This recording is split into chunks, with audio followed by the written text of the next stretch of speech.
What's up, guys? You're watching Johnny Fabs, and this is part 2 of the motor swap in my EG Civic.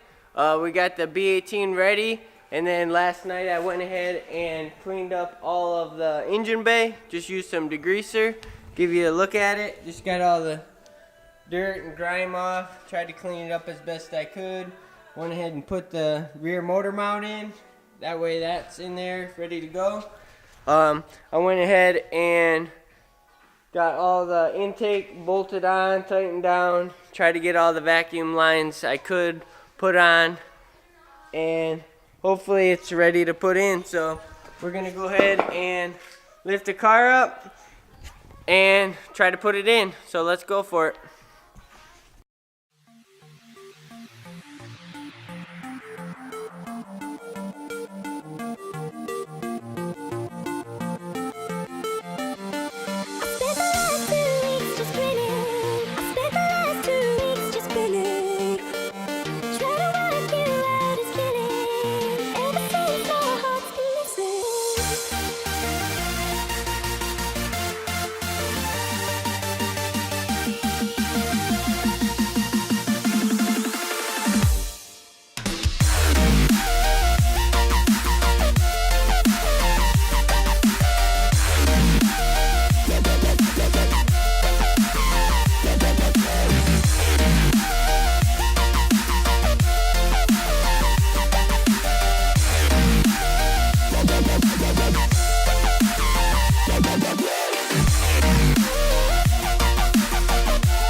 go.